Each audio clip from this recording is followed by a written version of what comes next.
Mentor AK Singh और आज फिर हम सीटेट के बाल विकास को देखेंगे, यानी संपूर्ण बाल विकास की तैयारी कर रहे हैं। तो बाल विकास में प्रैक्टिस भी हो रही है और आपके कॉन्सेप्ट भी क्लियर हो रहे हैं और इस वीडियो से आपके क्या है बहुत सारी चीज़ों को समझ में आपको आ रहा होगा कि यानी कॉन्सेप्ट भी आपके कहीं ना कहीं क्लियर हो रही है। और आज से क्या है EVS की क्लास भी शुरू हो गई, तो EVS की आपको क्लास भी देखनी ज़रूरी है। तो चलिए 2024 की जो तैयारी है हमारी बाल विकास को उसे भी देखते हैं और बाल विकास में जो इम्पोर्टेंट फैक्ट है या फिर इंपॉर्टेंट चीज़ें हैं वो भी आपको मिलनी शुरू हो जाएंगी। जिससे क्या है, जैसे टॉपिक है ADHD क्या है या फिर इस तरह के जो टॉपिक है कहीं ना कहीं आपको देखने के लिए मिलने वाले हैं। तो अभी आपको ये CDP क्लास के साथ साथ कुछ दिन में आपको वो भी मिलने वाले हैं। चलिए तो शुरू करते हैं आज की क्लास। यानी कि हमने कल 10 क्वेश्चन देख लिए थे, आज के आगे क्वेश्चन देखते हैं। हार्वर्ड गार्डनर द्वारा प्रतिपादित बहुबुद्धि में निम्न में से कौन सा शामिल नहीं है? पहले क्या है, कॉन्सेप्ट को समझिए। किस कॉन्सेप्ट को कह रहा है? नहीं है वाले को। तो नहीं है वाला हमने क्या कर लिया, हमने लगा लिया निशान। तो गार्डनर का कौन सा सिद्धांत कह रहा है, यानी गार्डनर के आपको पता होगा गार्डनर किसके बारे में कहता था। गार्डनर के यानी बुद्धि के प्रकारों में उसने बताया था अंतर्व्यक्तित्व बुद्धि, भाषीय बुद्धि, देशीय बुद्धि यानी स्थानिक बुद्धि, गणितीय बुद्धि, संगीतक बुद्धि, शारीरिक बुद्धि और प्रकृतिवादी और अंतर्त व्यक्ति। यानी कि लिखते हैं अभी अंत व्यक्तित्वक बुद्धि। ठीक है, दूसरा क्या है, भाषीय बुद्धि। फिर क्या है, स्थानिक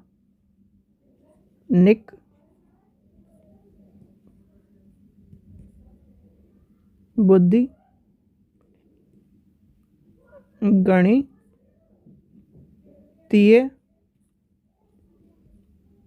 बुद्धि, संगीतात्मक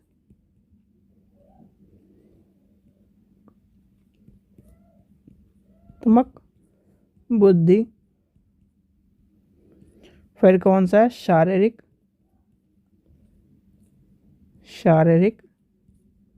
बुद्धि। आप भी इन्हें याद कर लीजिए, कहीं ना कहीं आपसे पूछे जाते हैं। और आप कौन से बचे,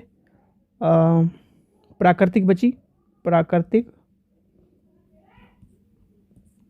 प्रकृतिवादी और आखिरी में बचा अंतर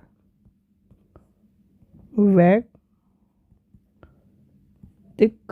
बुद्धि। तो ये है बुद्धि। अब इसमें से आप ये मान लीजिए, देखो संगीत में संगीत मिल गया, ये हट गया। अब स्थान में से स्थान ये वाला हो गया, भाषा में से भाषा हट गई। अब भावना कहीं दिख रही है आपको, यानी कि भावना नहीं दिख रही, तो इसका आंसर हो जाएगा भावना। तो यानी कि ये आपको पता होना चाहिए इस बुद्धि के बारे में, तभी आप इस तरह से काट पाओगे आंसर। चलिए आगे चलते हैं, क्वेश्चन नंबर 12 देखते हैं। राष्ट्रीय शिक्षा नीति 2020 के अनुसार 5वीं तक के सभी छात्रों को उनकी मातृभाषा में शिक्षा देनी चाहिए। एनसीएफ में आपको क्या बताया था मैंने, यानी कि एनसीएफ और जब न्यूज़ एजुकेशन पॉलिसी में जब हम बात कर रहे थे तो किसके ऊपर वकालत करता है, वो करता है अपनी मातृभाषा के ऊपर, यानी कि बच्चे को मातृभाषा। और MP में अभी आपको कॉन्सेप्ट समझ में आया, MP में क्या है, इंजीनियरिंग और मेडिकल के जो किताबें आई हैं वो हिंदी में भी आ चुकी हैं, यानी कि वो वाली न्यूज़ आपने सबने देख ली होगी। तो आपको कहीं ना कहीं मातृभाषा का कॉन्सेप्ट देखो, बुरा मानने वाली बात नहीं है। अगर US, चाइना, रशिया ये कंट्री क्यों आगे है, आज भी बच्चे रशिया जाते हैं बच्चे, क्या है ना, बाहर जाते हैं, US पढ़ने जाते हैं, फिर बहुत सारी कनाडा या फिर इस तरह की जगह जाते हैं। तो क्यों वहाँ पर जाने के लिए, जैसे रशिया में अभी बहुत सारे PhD R&D टीम्स में जा रहे हैं बच्चे हमारे यहाँ के, तो वो जा रहे हैं वहाँ पर, रशिया, फ्रांस इस तरह की कंट्री में जा रहे हैं। तो वहाँ पर जाने से पहले या फिर जाने का रीज़न है कि R&D टीम, और जाने के लिए वहाँ पर क्या है, वो अपनी मातृभाषा को नहीं छोड़ रहे हैं। और क्या है, इंडिया वाले वहाँ पर जब जा रहे हैं तो उनकी लैंग्वेज को सीखना पड़ रहा है उन्हें। क्यों सीखना पड़ रहा है, इसी वजह से कि आप वहाँ पर पढ़ सको, क्या कर सको, पढ़ाई कर सको और उनकी चीज़ों को जान सको। तो ये चीज़ें कहीं ना कहीं किसी भी देश के लिए इम्पोर्टेंट है। अगर आपने मातृभाषा में अपनी पकड़ बना ली तो उसको कहीं ना कहीं उस चीज़ों को नकार नहीं पाएगा। तो दूसरा क्या कह रहा है, छोटे बच्चे अपनी मातृभाषा में सार्थक अवधारणाओं को अधिक तेजी से सीखते हैं। बिल्कुल सही है, दोनों ही सही बात कह रहे हैं। तो इसमें दोनों सही कौन से, पहला क्वेश्चन इस यानी कि आपके क्वेश्चन का आंसर हो जाएगा पहला। चलिए आगे चलते हैं, क्वेश्चन नंबर 13 देखते हैं। एक अध्यापक को विद्यार्थी में प्रचलित जेंडर रूढ़िवादियों से किस प्रकार निपटना चाहिए। जेंडर रूढ़िवादिता के बारे में आपको मैंने बताया था कि जेंडर रूढ़िवादिता में भेदभाव नहीं करना है, यानी कि लड़का लड़की के ऊपर भेदभाव नहीं करना, तो उसके ऊपर वो आपको कॉन्सेप्ट पता होना चाहिए। विद्यार्थियों में जेंडर विशिष्ट भूमिकाओं को बढ़ावा देने चाहिए। अच्छा जी, वास्तविक जीवन से संबंधित ऐसे उदाहरण प्रस्तुत करने चाहिए जो रूढ़िवादिता को चुनौती देते। अच्छा जी, विद्यार्थियों को एक समान जेंडर अवधारणा के समूह में बनाना चाहिए। कक्षा में जेंडर आधारित मुद्दों पर बात नहीं करनी चाहिए, तो बिल्कुल ही कट गया। ठीक है, बचे 3, वास्तविक उदाहरण, यानी कि उसे क्या करना है, रियल टाइम के एग्जाम्पल देने हैं। जैसे आपको क्या करता हूँ, मैं भी आपको बहुत सारे क्या करता हूँ, रियल टाइम के एग्जाम्पल देता हूँ। लाइब्रेरी वाले बच्चे क्या कहते हैं, आप क्या पढ़ा रहे हो, यानी कि लाइब्रेरी वाले बच्चे कॉन्सेप्ट, एक तरह से कॉन्सेप्ट को, यानी कि उस कॉन्सेप्ट को मैं इस तरह से पढ़ाता हूँ कि एक तरह से रियल टाइम एग्जाम्पल से। और वो कहते हैं कि यानी कि क्योंकि देखो हम जो है, हम है बीएड एमएड, यानी कि बीएड वाले बच्चे या फिर एमएड वाले बच्चे, यानी एजुकेशन वाला बच्चा जो होगा वो कहीं ना कहीं एग्जाम्पल बेस आपको सारी चीज़ें समझाएगा। और वो जो है वो प्रोफेशनल है, यानी कि सिर्फ और सिर्फ उन्हें जो लिखा हुआ है, जैसे क्या है 3 इडियट में क्या है, मशीन इज यानी कि वो क्या करता है, एक तरह से पूरी पूरी मशीन की कहानी, एक तरह से पूरी पूरी डेफिनेशन बनाता है। और जो आमिर खान है वो क्या करता है, वो उसकी क्या करता है, मशीन वो है सर जो क्या करता है, किसी भी काम को आसान कर दे। जैसे पंखा है, वो भी एक तरह की मशीन है, तो वो क्या कर रहा है, वो विद एग्जाम्पल बता रहा है कि मशीन ये है, यानी कि जिससे समझ में आ जाए। पर वही है, चलो कॉन्सेप्ट जो भी जो बच्चे पढ़ने वाले हैं उन्हें समझ में आ जाता है, समझने वाला है। जो कहीं ना कहीं उस कॉन्सेप्ट को नहीं समझ पाते तो कुछ नहीं कह सकते, हर टीचर का पढ़ाने का तरीका अलग होता है। चलिए नेक्स्ट क्वेश्चन देखते हैं, क्वेश्चन नंबर 14 क्या कह रहा है, एक बहुसांस्कृतिक कक्षा में अध्यापक को क्या करना चाहिए। बहुसांस्कृतिक कक्षा की बात आए तो बहुसांस्कृतिक कक्षा में आपको पता ही, पहले तो आपको सांस्कृतिक से ढूंढना है और इसमें एक ऑप्शन को काटते चल जाना है, यानी 2 ऑप्शन तो बिल्कुल ही कटेंगे आपके कहीं ना कहीं। देखो केवल और केवल, ये दोनों कट गए, आगे पढ़ने की जरूरत नहीं, केवल जहाँ पर दिख जाए वहाँ पर कट जाए। फिर आता है प्रबल समूह के सांस्कृतिक प्रथाओं को नकारात्मक, यानी कि नकारात्मक प्रस्तुत करना चाहिए। नकारात्मक कट गया, यानी इतने आसान क्वेश्चन आपको सीटेट में देखने में मिलते हैं। बच्चे, मुझे तो समझ में नहीं आता बच्चे क्या कहते हैं फिर कि पेपर पास नहीं हो रहा। भैया आपको केवल वाले आपको क्या कहता है, नेगेटिव आंसर है, यानी कि नेगेटिव केवल में आता है। नकारात्मक यहाँ पर चला गया, नकारात्मक बचा कौन सा, ये बताया, विद्यार्थी के सामाजिक सांस्कृतिक अनुभवों के संदर्भ में उनके व्यक्तित्व भिन्नताओं को क्या करना, शामिल करना है। तो यानी कि इसको आंसर को, अब ये बताओ कैसे, आप खुद देखो, मैंने आपके सामने कुछ करा नहीं करा, मैंने सिर्फ और सिर्फ आपके सामने इसके इस 2 वर्ड से आपको क्या नाम, ये ऑप्शन काट दिए। अब तीसरा वर्ड ये था मेरा, इससे मैंने ये काट दिया क्योंकि यहाँ पर नहीं नहीं लगा हुआ था। ठीक है, अब बचा कौन सा, यानी 4 में से इस ये बच गया, ये आपका आंसर हो गया। बिहार की तरह थोड़ी था 5 के ऑप्शन थे। चलिए क्वेश्चन नंबर 15 देखते हैं, जब आकलन विद्यार्थियों के किसी कौशल संबंधित बोध और समझ या पाठ के अधिगम और शिक्षण प्रक्रिया के दौरान किया जाता है, तब इसमें क्या करना चाहिए या क्या कहा जाता है। तो क्या कहा जाता है, या फिर क्या, एक तरह से ये पूछ रहा है, तो क्या कहा जाता है जब इसके, यानी कि जब क्या कहा था मैंने आपको मैंने एक कहानी समझाई थी कि जब 2011 के बाद, यानी कि 2011, जैसे मैं भी 2011 के बाद 10th पास आउट हूँ, तो 2011 में 10th करी थी हमने, तो हमारे टाइम पे क्या आया था, कपिल सिब्बल जी ने फॉर्मेटिव असेसमेंट 1, FA1, FA2, फिर SA1 और इस तरह से कहानी कर देती है। ये कहानी अभी आपको मैं समझाता हूँ क्या है कहानी। यानी कि आपकी एनसीईआरटी है उसमें 12 चैप्टर हैं, तो 6 चैप्टर पहले आएंगे, यानी कि 6 चैप्टर पहले और 6 चैप्टर बाद में, ठीक है, इस तरह था। इसमें और इसमें, यानी कि इसमें होता था हमारा यूनिट टेस्ट और इसमें होते थे प्रोजेक्ट असाइनमेंट, ठीक है। इसमें क्या होता था, प्रोजेक्ट असाइनमेंट होते थे और इसमें हमारे जो होते थे, यानी कि ये क्या है, फर्स्ट सेमेस्टर, ये सेकेंड सेमेस्टर, इस तरह से मान के चलो ये आपकी कहीं ना कहीं किताब है। अब जो क्या कर रहा है, इसके कारण यह है शिक्षण के दौरान कह रहा है, तो शिक्षण के दौरान देखो, जब फॉर्मेटिव असेसमेंट था तो उसमें क्या होता, गलती की जो गुंजाइश होती थी, आपको दोबारा सीखने का मौका मिलता था।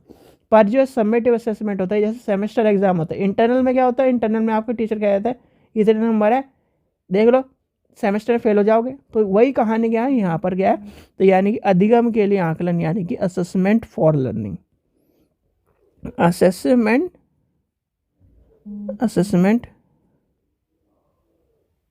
For learning. तो असेसमेंट फॉर की जहाँ फॉर आ जाए तो उसके ऊपर असमेटिव असेसमेंट ये गया है फाइनल, ठीक है। तो इसी फॉर और फॉर जरूर आएगा, फॉर क्या कर रहा है इसके बारे में बता रहा है। चलिए आगे चलते हैं, क्वेश्चन नंबर 16 देखते हैं। 16 क्या कह रहा है, सभी विद्यार्थियों को उनकी योग्यताओं में भिन्नता होने के बावजूद उनके संभाव्य गुणों को प्रतीत करने के लिए अवसर प्रदान करना किस प्रकार की कक्षा का मुख्य उद्देश्य है। भैया कक्षा का किस प्रकार की कक्षा का मुख्य उद्देश्य है, तो ये आपके कहीं ना कहीं समावेशन की बात कर रहा है, यानी कि मिक्स एजुकेशन की। समावेशन के आगे कभी भी आपको दिखाई दे जाए तो मिक्स एजुकेशन लिख लेना, यानी कि मिक्स एजुकेशन, यानी कि नॉर्मल बच्चा और एक तरह से विशेष बच्चा एक तरह से साथ में पढ़ेगा। क्वेश्चन नंबर 17 क्या कह रहा है, वंचित पृष्ठभूमि से के बच्चे वंचित पृष्ठभूमि के बच्चों को संबोधित करने के लिए एक शिक्षक को करना चाहिए, उन्हें ढेर सारे लिखित काम देना चाहिए, उनके संदर्भ के बारे में और जानने और प्रयास करने और उन्हें कक्षा में चर्चा शामिल करना चाहिए, उन्हें कक्षा में अलग बैठाना चाहिए, उन्हें अनदेखा करना चाहिए। देखो आपके सामने अब मैं खुद, आप बताओ कौन कौन सा ऑप्शन कट सकता है। उन्हें लेख का, यानी कि ये लेख का काम नहीं देना चाहिए, कक्षा में अलग बैठाने की बात होती ही नहीं है कभी भी। अब अनदेखा करना चाहिए, ये अनदेखा कभी भी बच्चों को नहीं करना चाहिए, यानी फ्रीली एडवांस और सभी बच्चों की, यानी 40 बच्चे हैं तो 40 बच्चों का आपको पता होना चाहिए, उनकी हिस्ट्री, बैकग्राउंड और सारी चीज़ें पता होनी चाहिए। उनकी जब आपका पोर्टफोलियो बनाओगे, उनके सारे चीज़ें जानोगे तो उनके बारे में पता होना चाहिए। तो बच्चा कौन सा है, उनके बारे में, यानी उनके जो चीज़ों के बारे में। जैसे आप क्या है, आप KVS में पढ़ रहे हो, यानी KVS में आप टीचर बन गए, ठीक है, कॉन्सेप्ट को समझिए आप, यानी कि आप क्या है, आप हो दिल्ली NCR के हो टीचर, मतलब दिल्ली NCR के रहने वाले हो, आप चले गए जी केरल में, कहाँ चले गए, केरल में चले गए। तो वहाँ पर क्या है, वहाँ पर बच्चा क्या कर रहा है, केरल की भाषा जान रहा है, तो आप उनके जो एक तरह से तकनीकी शब्द है, यानी कुछ शब्द को आपको जानना पड़ेगा, तभी आप वहाँ पर क्या कर पाओगे, आप टीचिंग कर पाओगे। तो इसलिए वहाँ की लैंग्वेज भी आप जानना पड़ेगा आपको, तभी आपको एक तरह से वहाँ के एनवायरनमेंट में, या फिर एक तरह से वहाँ के एनवायरनमेंट के बच्चों के साथ तालमेल जान पाओगे और तालमेल को और उनके ज्ञान को बढ़ा पाओगे।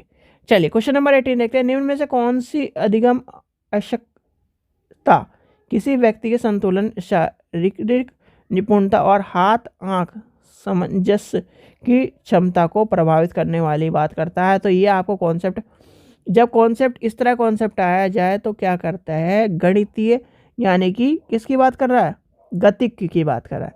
यहाँ देखो मैंने आपको क्या समझाया था, इसमें क्या है, पाठ वैकल्पिक, गणितीय और भाषा और गतिक, यानी कि पहला क्या आ जाएगा, डिसलेक्सिया। लेक्सिया मतलब क्या है, बोलने की बीमारी, यानी कि पढ़ने वाली बीमारी। कैलकुलेशिया, यानी कि ये क्या है, डिसकैलकुलिया, तो ये क्या हो जाएगी, गुण वैकल्य। फिर आ जाएगा डिस्पेक्सिया, भाषक वैकल्य, और फिर आता है यानी कि गति समझ आ जाएगा। इसमें क्या हो जाएगा, इसमें संतुलन नहीं होता, हाथ पैर का समझ क्षमताओं की गति वैकल्य होता है, यानी इस तरह की जो चीज़ें आती हैं वो गणित में आ जाएगी। जिसमें क्या कह रहा है, हाथ पैर की समझ कह रहा है। फिर संतुलन शारीरिक रूप से कह रहा है, तो शारीरिक रूप से यानी कि गतिक में चला जाएगा, तो इसका आ जाएगा आंसर ये गतिक। ठीक है, चलिए आगे चलते हैं। क्वेश्चन नंबर 19 देखते हैं। 19 क्या कह रहा है, क्वेश्चन नंबर 19 क्या कह रहा है आपका, और ये सारे के सारे आपको कहीं ना कहीं टेंशन मत लीजिए, आपको लिखवा दूंगा मैं। चलिए नेक्स्ट देखते हैं। स्वावलीनता से जूझते विद्यार्थियों को पहचान हेतु किस विशिष्ट गुण होने की संभावना रहती है? तो किस गुण की संभावना रहती है? यानी संप्रेषण की कठिनाई, यानी कि बोलने की कठिनाई, कम्युनिकेशन की डिफिकल्टी होती है, यानी कि सबसे पहला ही आपका इसके आ जाए। सभी के साथ अंत क्रिया करने की इच्छा होती है। बुद्धि लब्धि में बहुत कम स्तर होता है। उच्च स्तरीय सामाजिक कौशल की बात होती है, यानी कि आ जाएगा कम्युनिकेशन, यानी कम्युनिकेशन की स्किल उनकी कम रहती है। चलिए आगे चलते हैं, नेक्स्ट क्वेश्चन देखते हैं, यानी कि आज का लास्ट क्वेश्चन देखते हैं। निम्नलिखित में से कौन सी सृजनात्मक विद्यार्थी की पहचान करने वाली विशेषता नहीं है? अब नहीं है पर लगाएंगे निशान। तो नहीं है कौन कौन सी हो जाएगी भाई? सबसे पहले आपको पता होना चाहिए जिज्ञासा का प्रबल होता है, जो क्या है, इंटेलिजेंट बच्चा हो, यानी कि उसमें क्या होगा, जिज्ञासा, यार ये क्या है, ये कैसे है, क्यों है, किस लिए, जब आपका ये बच्चा समझने लगे तो ये क्या है, क्रिएटिव बच्चा है। फिर होता है नवचारी, अनूठे विचार उसमें होते हैं, ठीक है, यानी कि इनोवेशन की तरह होता है। High order problem solving skill होती है उसमें, पर उसमें होते अभिसारी सोच नहीं होती, यानी कि क्या होता है, वर्जिंग थिंकिंग नहीं होती। तो इसका आंसर क्या हो जाएगा? इसका आंसर हो जाएगा ये, ठीक है। तो ये थे आज के आपके बाल विकास के यानी कि CDP के क्वेश्चन आंसर और उसके साथ साथ कॉन्सेप्ट जो कहीं ना कहीं आपके लिए इम्पोर्टेंट थे। आशा करता हूँ आपको वीडियो पसंद आई। वीडियो पसंद आए तो लाइक करें, चैनल को सब्सक्राइब करें, वीडियो को ज़्यादा से शेयर करें। Thank you.